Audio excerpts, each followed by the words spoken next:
Well, hello, friends. Mark Holmes here, and as always, thank you guys for watching, commenting, subscribing, and being part of the Joe Boo Sports Report. Without you guys, this literally does not work. Okay, so I got a friend coming over, and we're gonna be doing some live streaming and taking care of some stuff and bringing you guys some great content. Have a few debates and stuff like that. So hopefully, you guys make sure you hit the subscription bell. Make sure you hit all those notifications because I know some of you guys say, I don't get all those notifications of when stuff's coming out. So make sure you punch or hit or ring the bell, whatever it is. Just make sure that you got the notifications on. So I'm sitting here doing a little bit of work and stuff. I went to the post office, got all of the shot glasses, shot, and it was like shoots like 40 of them, 40 of you channel members got the shot glasses sent. Two shot glass racks went out, a cherry one and a Dallas Cowboy one, and a couple tailgate members got their racks and stuff. So I got all that stuff squared away. I need to go ahead and start getting all the super chat people so we can do the giveaway tonight for everybody who's given a super chat since the Super Bowl. We're going to give away the 100th anniversary bronze piece tonight. So shout out to all you guys. So I'm sitting here and I've got Fox, FS1 on. Listen to the cow herd. On, and they've got the shock jock, Doug Gottlieb, who he's a freaking idiot. I'm just amazed that some of these guys actually have jobs, and this is one of those ones that people like to quote him and, oh man, Doug Gottlieb said this. I said, he's an idiot, right? But be that as it may, Orlando Scandrick, former Dallas Cowboy / Philadelphia Eagle player, who threw the Eagles kind of under the bus there, does his rounds on, the shows and things. I ain't mad at him. Hey, man, like Michael said, hey, I ain't mad at him. He got a job. He was talking about the CBA, and they asked some questions about, Dak Prescott and Amari Cooper and stuff. But be all that. We've discussed all that. But here's the interesting take of what he said. Now, if you want to follow along with what he said he saw projections of if this deal is passed, which they have until 11 p.m. next Thursday. This is key. 11 p.m. next Thursday. The franchise tagging period ends that same day, but at 4 p.m. So teams are probably only going to be able to use one tag, and it might be if you try to use two and it passes, then you got to take one back. You just can't use two. So it behooves the Cowboys to get Amari or Dak's deal done and use the tag on the other one. It would actually behoove them to use them to get those deals done for both of them, and then look at Byron Jones. Because if we are to believe what Orlando Scandrick just said, in fact, let's look at that clip right now. I'll give it to you so that way we can go over it, because he has projections of where the salary cap will be. Don't quote me. I'm going by Orlando Scandrick. So check it out. How much does it actually matter in terms of like dollars and cents? What do we, if the new CBA is signed, how much more money is there to spend? A lot. From the projections that I've seen, the salary cap, including benefits and everything for 2020, would be somewhere near $240 million. Wow, that's crazy. Yeah, great. Those numbers are crazy. Crazy, the spike, and that's why everybody's just delaying.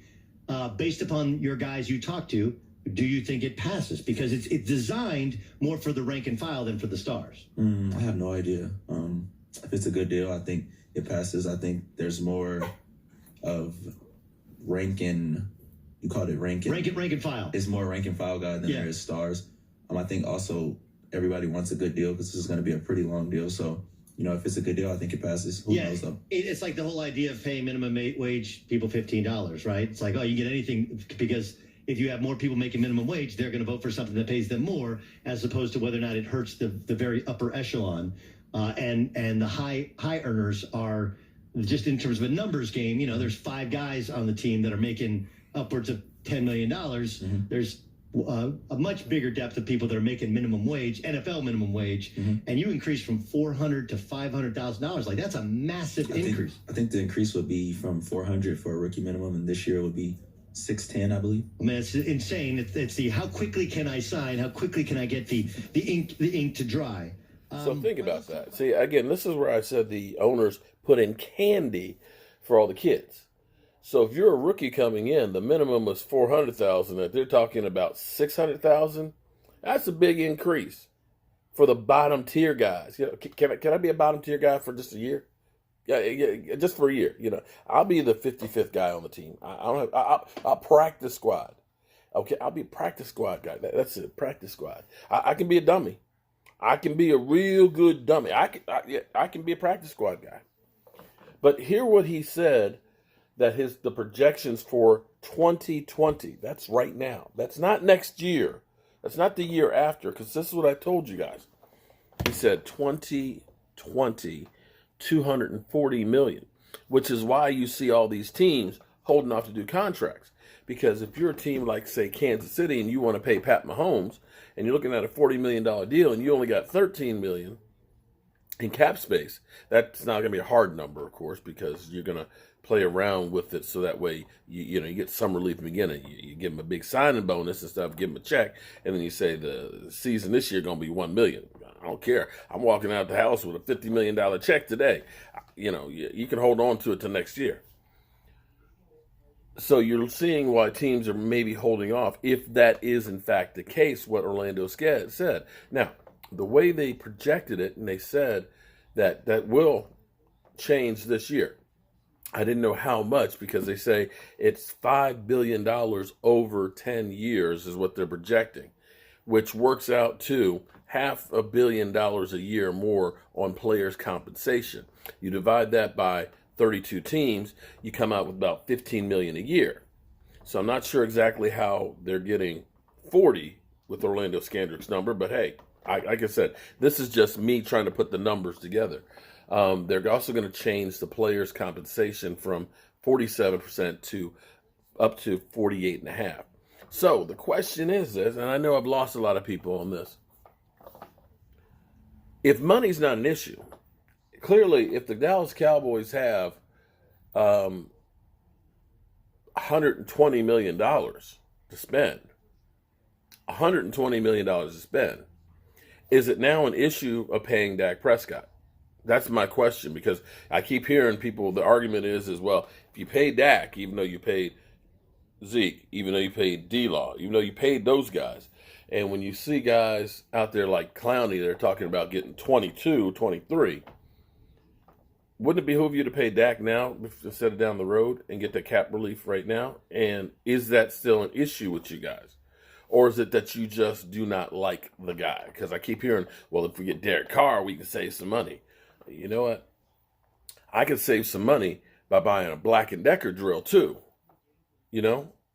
But when I try and screw some screws into those oak studs in that old-ass house, that shit's going to be burning. The motor's going to be burning up, and it's going to roll over and die. How do I know that? Because I've been that route. But if I buy that DeWalt one, the one that I know can do the job, right in there. And it lasts for years. So, that's all I have to say about that. With that being said, let me get back to doing some of this other stuff here at the house. At least I can scratch off getting y'all shot glasses. And when you get your shot glasses, take a picture with yourself, please, so I can put it in the video. I'm Mark Holmes, and I'm going to be seeing you a lot today. A lot.